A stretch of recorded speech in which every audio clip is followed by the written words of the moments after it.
labaatan casho ka hor aan aniga galgaduud iyo hiiraan qaybo badan oo kamid ah maray sidaas uu Cabdinaasir u sheegayaan aan runtii ku arkay waa dareemi kartaan culays badan oo jira Ilaahay subhanahu wa ta'ala horta marka koowaad naga soo gaaro kulli waa la duceeyay waana wada duceynaynaa marka labaadna duruufuhu saabixi maayaan sidii ay ku habooneed in looga jawaabo marka waxa la rabaa dadku iyagu oo dadka halka fadhiyana ay kamid yihiin in maaragtay iscaawiyaan isgarab qabtaan oo dadkii loo gurmado oo la gacan siiyo hadii la yiraahdo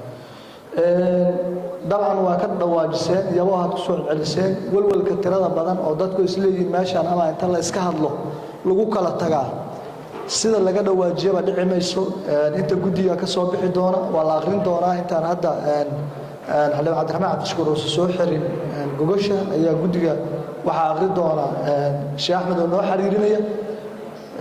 markii guddigaas la akhriyana guddigaas ayaa lagu ururin doonaa wixii la haayo iyo wixii la helay inta hadii la yiraahdo guddigaas ana dadku si sector ay ula xiriiri doonaan haday tahay sectorka ganacsatada iyo haday tahay sectorka maaragtay waxbarashada iyo haday tahay bahda caafimaadka iyo haday tahay dhalinyarada iyo gabdhaha iyo haday tahay culimada iyo haday tahay saraakiisha iyo haday tahay siyaasiyiinta dhamaantood sectorskaas aan ka dhawaajino oo waxay la xiriiri doonaan hadii la yiraahdo guddigaas sadaqadana waana isku boorinaynaa waana waajib marna waa waajib oo dadkeenu badbaadsanayno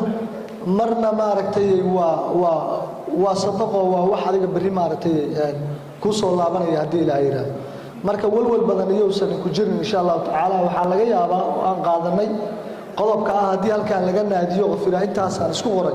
in badan oo wax bixin lahayd inay ama sadaqada sirriyada ay door bidaan ama xitaa maaragtay ay xishoodaan ee mikrofoonka ay ka xishoodaan waxay bixin lahaayeen ay ka xishoodaan sadaqaduna yaraana ma lahan sida laga dhawaajiyaba neef xoolo ayaa wuxuu joogaa la yiri $5 marka qofka la $5 ka yar bixi doontaana ma jirto insha Allah taala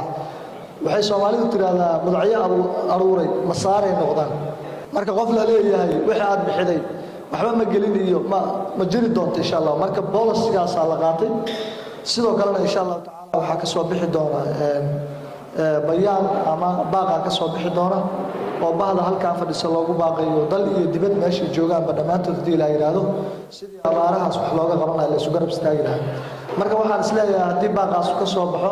guddigiina la qabto lacagtina aan bilowno sida ugu dhaqsiyaha badan hawsha loogu dhaqaaqo waa laga daahay waa sax warka caawa halkaan ku hayno warka fiican soo yeeri doona ayaan isleeyahay aad iyo aad aan kugu mahad celinaa waa ku mahadsantihiin dadaalkiina